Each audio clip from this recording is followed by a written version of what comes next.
নমস্কার, বাংলা মিডিয়াম চ্যানেলে সকলকে স্বাগত জানাই। আজকের আবার একটা নতুন ভিডিও নিয়ে চলে এসেছি তোমাদের সাথে।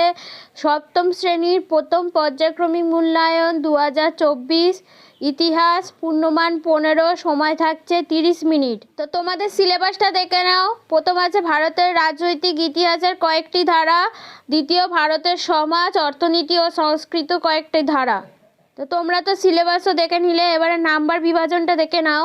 এমসিকিউ থাকছে 1 নম্বরে 3টে প্রশ্ন, আর এসিকিউ 1 নম্বরে 2টো প্রশ্ন থাকবে। একটা 2 নম্বরের প্রশ্ন থাকবে, একটা 3 নম্বরের প্রশ্ন থাকবে, একটা 5 নম্বরের প্রশ্ন থাকবে। তো তোমাদের টোটাল পরীক্ষা হবে 15তে। যারা আমার এই চ্যানেলে নতুন ভিডিও দেখছো তারা অবশ্যই চ্যানেলটিকে সাবস্ক্রাইব করে দিও, যাতে আরও নতুন নতুন এরকম সাজেশন ভিডিও নিয়ে আমি আসতে পারি।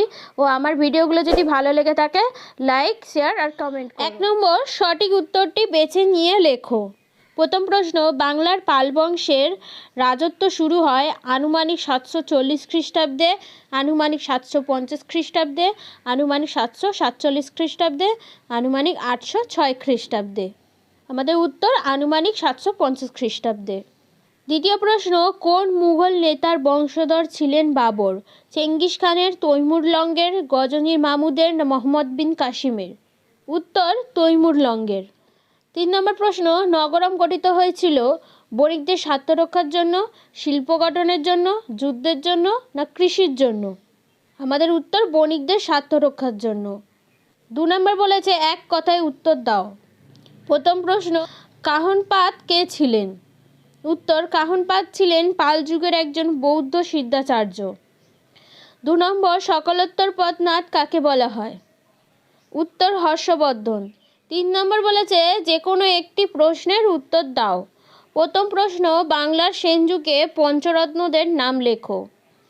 আমাদের উত্তর লক্ষণ সেনের রাজসভার পঞ্চরত্নদের নাম হলো জয়দেব, গোবর্ধন, উমাপতিধর, ধৈ এবং শরণ।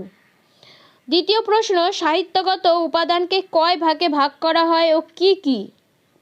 আমাদের উত্তর সাহিত্যগত উপাদানকে 2 ভাগে ভাগ করা হয়, যথা দেশীয় সাহিত্য, রামায়ণ, মহাভারত, বেদ প্রভৃতি।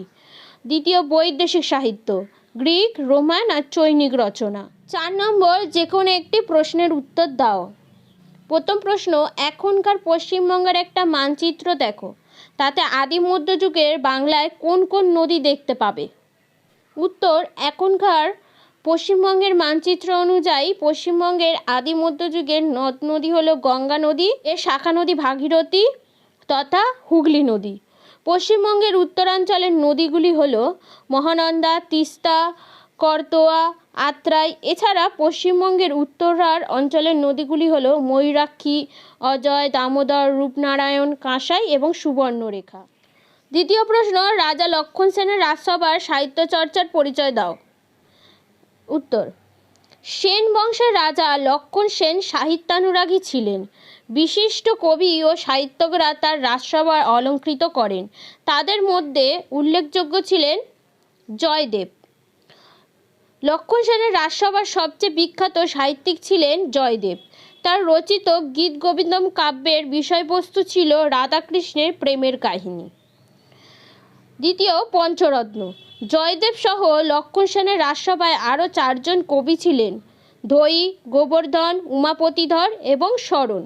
এই 5 জন কবি একসঙ্গে লক্ষণ সেনের রাজসভার পঞ্চরত্ন ছিলেন। ধৈ লিখেছিলেন পবনদূত কাব্য। 5 নম্বর বলেছে দেখো, যে কোনো একটি প্রশ্নের উত্তর দাও। প্রথম প্রশ্ন, ত্রিশক্তি সংগ্রাম কাদের মধ্যে হয়েছিল? এই সংগ্রামের মূল কারণ কী ছিল?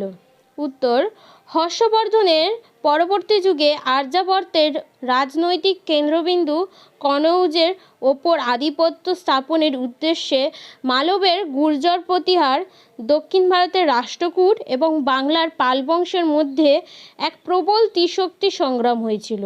এই সংগ্রাম প্রায় 200 বছর ধরে চলেছিল।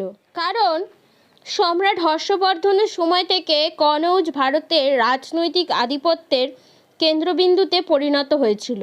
মূলত এই কনৌজের ওপর কৃতিত্ব দখলের আকাঙ্ক্ষায় পরম শক্তিশালী 3 শক্তি গুর্জর প্রতিহার, রাষ্ট্রকূট ও পালদের মধ্যে ত্রিশক্তি সংগ্রামের সূচনা করে। এই শক্তিগুলির কাছে কনৌজের ওপর অধিকার স্থাপন ছিল। মর্যাদার প্রতীক। একইভাবে কনৌজের অর্থনৈতিক গুরুত্ব ও ভারতীয় রাজাদের কনৌজ দখলে প্রচলিত করেছিল। যে কনৌজ নিয়ন্ত্রণ করবে সেই গাঙ্গে উপত্যকা দখলে রাখতে পারবে। এই অঞ্চলের নদীভিত্তিক বাণিজ্য ও খনিজ দ্রব্য ছিল আর্থিক দিক থেকে লোভনীয়।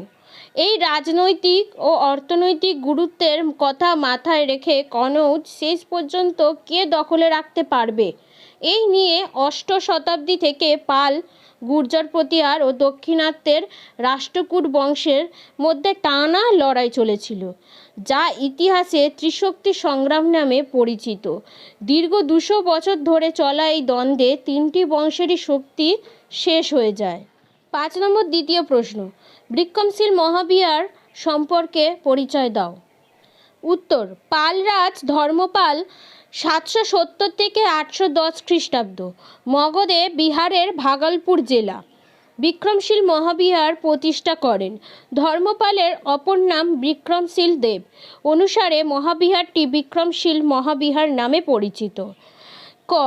শিক্ষা পরিকাঠামো। বিক্রমশীল মহাবিহার ছিল নালন্দার মতো বিদ্যাশিক্ষার একটি উল্লেখযোগ্য কেন্দ্র। এই বিশ্ববিদ্যালয়ের ছাত্র সংখ্যা ছিল প্রায় 3000। সমস্ত ছাত্রের আবাসিক শিক্ষালাভের ব্যবস্থা ছিল। ছাত্রাবাসের যাবতীয় ব্যয় রাষ্ট্র বহন করত।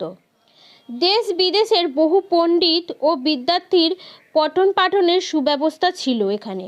ব্যাকরণ, তর্কশাস্ত্র, দর্শন ইত্যাদি বিষয় পড়ানো হতো। এখানে প্রবেশিকা পরীক্ষা দিয়ে ভর্তি হতে হতো।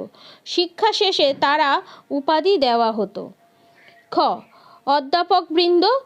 বিক্রমশীল মহাবিহারের বহু অধ্যাপকের মধ্যে উল্লেখযোগ্য ছিলেন শান্তিপদ, কল্যাণ, রক্ষিত, শ্রীধর, অভয়কর গুপ্ত প্রমুখ। অতীশ দীপঙ্কর বা দীপঙ্কর শ্রীজ্ঞান ছিলেন বিক্রমশীল মহাবিহারের অধ্যক্ষ। গ.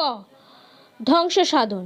মহাবিহারের সময় থেকে পরবর্তী প্রায় 400 বছর বিক্রমশীল মহাবিহার শিক্ষা চর্চার অন্যতম কেন্দ্র ছিল। লক্ষণ সেনের রাজত্বের শেষ দিকে বখতিয়ার খলজি 1204 থেকে 1205 খ্রিস্টাব্দ বাংলা আক্রমণ করেন। বখতিয়ার খলজি বিক্রমশীল মহাবিহারকে সামরিক কেন্দ্র মনে করে সেটিকে ধ্বংস করেন।